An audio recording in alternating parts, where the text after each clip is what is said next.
விசிகா கட்சினா விசித்திரமான கட்சி அப்படின்னு தான் அர்த்தம்னு நினைக்கிறேன். விசிகா விசித்திரமான கட்சி என்னன்னா காக்னிசன்ஸே மேட் அவுட் ஆகலை, அதுக்குள்ளே அவங்க அட்வொகேட் வந்து இல்லை அப்பியர் ஆகட்டுன்றாங்க. சரி, அது ஒன்று.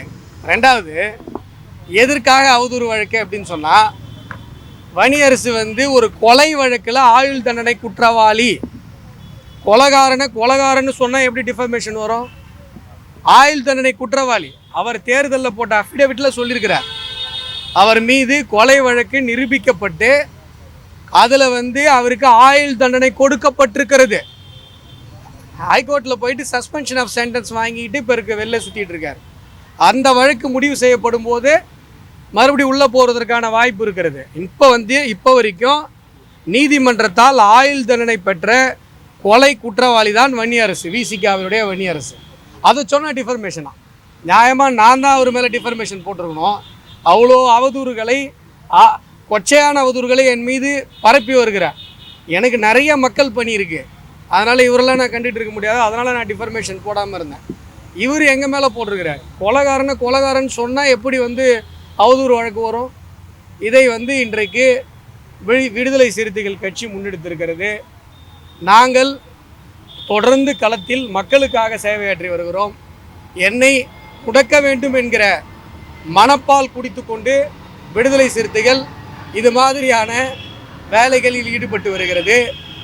உங்கள் கட்சி ஒட்டுமொத்த கட்சியும் நினைத்தால் கூட அஸ்வத்தாமனது செயல்பாடுகளை ஒரு நாளும் முடக்க முடியாது. அதனால் அந்த மனப்பால்லாம் குடிக்க வேண்டாம் என்பதை நான் சொல்லிக் கொள்ளுகிறேன். வேறு ஏதாவது அதில் சொல்லணுமா? ஆயுதாவே இல்லையே, கேஸே மேட் அவுட் ஆகலை அப்படின்னு சொல்லியிருக்காங்கல்ல. இல்லை, கேஸ் உள்ளே என்ன சொல்லியிருக்காங்கன்னா, இப்போ வரைக்கும் காக்னிசன்ஸ் மேட் அவுட் ஆகலை, அதனால் இது வந்து சம்மன் அனுப்புனதே தப்பு. ஆகையால் வந்து இவர் இந்த நேரத்தில் அப்பியர் ஆக வேண்டிய அவசியம் இல்லை. இருந்தாலும் கூட நீதிமன்றத்திற்கு மரியாதை கொடுத்து ப்ரப்போஸ்டு அக்யூஸ்னால் சொல்ல முடியாது, அக்யூஸ்டுன்னு சொல்ல முடியாது. நீங்கள் சொல்லியிருக்கீங்க, அதாவது வன்னியரசு தரப்புலேருந்து சொல்லியிருக்காங்க. ஆனால் நீதிமன்றம் இந்த குற்ற வழக்கில் முகாந்திரம் இருப்பதாக கருதவில்லை. இனிமேல் தான் அதை பற்றி ஆய்வே செய்ய போகிறது. ஆகையால் இனிமேல் அப்பியர் ஆகிட்டீங்க, குட். பட் நாங்கள் வந்து இதை டிசைட் பண்ணிக்கிறோம், நீங்கள் வந்து இதில் எதுவும் சொல்ல வேண்டிய அவசியம் இல்லை. காக்னிசன்ஸ் இருக்கா இல்லையான்றதை இனிமேல் தான் நாங்கள் முடிவு பண்ணுவோம்னு சொல்லிட்டாங்க. இப்போ வரைக்கும் காக்னிசன்ஸ் இருக்குன்னு சொல்லலை கோர்ட்டு, இவங்க சொல்லியிருக்காங்க. பாஜக இருக்கக்கூடிய அணியை வந்து பார்த்தீங்கன்னா அந்த இருக்கக்கூடிய கூட்டணி கட்சியில் அழித்துவிடும். இந்த வருகின்ற சட்டமன்ற தேர்தலில் திமுகவும் தாவேகாவும் தான் நிற்கும். செமிஃபைனல்லே பிஜேபி கூட்டணி வந்து வெளியேறிடும். சார், அவர் முன்னாடி ஒரு காலத்தில் பண்ருட்டி ராமச்சந்திரன் அவர்கள் ஒரு நல்ல ஒரு அரசியல் தலைவராக அறியப்பட்டவர் தான் இந்த தமிழ்நாட்டில். ஆனால் இப்பொழுது அவர் எந்த அளவில் இருக்கிறார் அப்படிங்கிறது உங்கள் எல்லாருக்குமே தெரியும். அவர் வந்து ஒரு பொலிட்டிக்கல் அனலிஸ்ட் என்கேஜ் பண்ணி கூட வச்சுப்பாங்க, அந்த மாதிரி ஆகிட்டார். அதனால் இப்போ அவர் எங்கே என்கேஜ் ஆகிருக்காரோ அங்கே தான் அவர் பேச முடியும். பாவம், அவர் வந்து ஒரு நீண்ட அரசியல் அனுபவம் கொண்ட ஒருத்தர். இந்த மாதிரி ஒரு கட்சியோடு என்கேஜ் ஆகி பேசக்கூடிய அளவில் சுருங்கி விட்டார் என்பது என்னை போன்றவர்களுக்கு ஒரு பர்சனலாக ஒரு வருத்தம் தான்.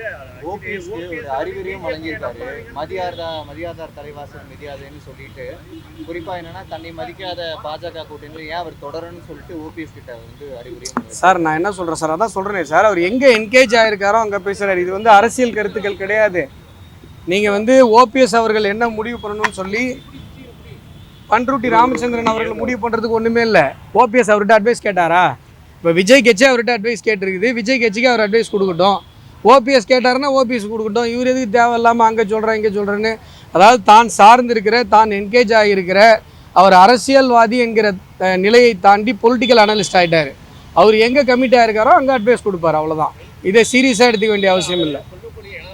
ஏற்கனவே அமைச்சராக இருந்திருக்காரு, நிறைய பேருக்கு ஆலோசனை வழங்கியிருக்காரு. அவருக்கு முக்கியமான ஒரு விஷயம் என்னன்னா, பாஜகவுடன் கூட்டணி வைக்கக்கூடிய கட்சிகள் வந்து தமிழகத்தில் எடுபடாது, கண்டிப்பாக தோல்வியை தான் தழுவுன்ற மாதிரி அழுத்தத்துக்கு அம்னிஷாவில் இருக்காரா சார்? 12% சார் பிஜேபி, எங்கள் கூட்டணி 18%.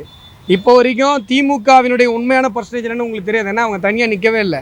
கணக்கு பண்ணி பார்த்தா 24-25% தான் திமுகவுடைய பர்சன்டேஜ், ஆளுங்கட்சியோடைய பர்சன்டேஜ். எங்கள் கூட்டணி 18%. இன்னும் நீங்கள் பிஜேபி வந்து இன்னும் கால் பதிக்கல கை பதிக்கல, பிஜேபி கூட கூட்டணி வச்சிருக்கிற கட்சியெல்லாம் வந்து எடுபடலைன்னு சொல்லி பேசிகிட்டு இருந்தா தமிழக மக்கள் இப்படி பேசுபவர்களை எள்ளி நகையாடுவார்கள். அதை முதல்ல புரிஞ்சுக்கணும். ஏன்னா டேட்டா பேசுது. 12% இஸ் நாட் ஈஸி ஜோக். எங்களுடைய கூட்டணி 18% பெற்றிருக்கிறது. திருவண்ணாமலையில் நான் 14% வாங்கியிருக்கிறேன். ஒரு டஃப் தொகுதி, அதிமுக திமுக பலமாக இருக்கிற ஒரு தொகுதி.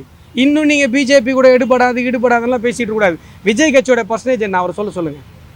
இவ்வளோ பெரிய பொலிட்டிக்கல் அனலிஸ்ட்டு சார் இருக்கார். நான் தான் சொல்கிறேனே சார், ஒரு காலத்தில் ஒரு அரசியல் தலைவர் தான், இப்போ இல்லையா என்ன பண்ணுறது.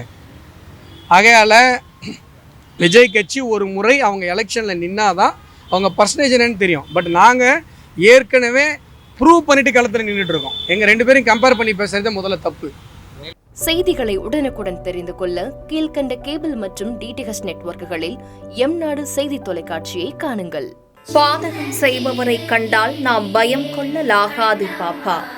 மோதி மிதித்து விடு பாப்பா, அவர் முகத்தில் உமிழ்ந்து விடு பாப்பா. அண்மை செய்திகளை உடனுக்குடன் தெரிந்து கொள்ள இணைந்திருங்கள் எம்நாடு தொலைக்காட்சியுடன்.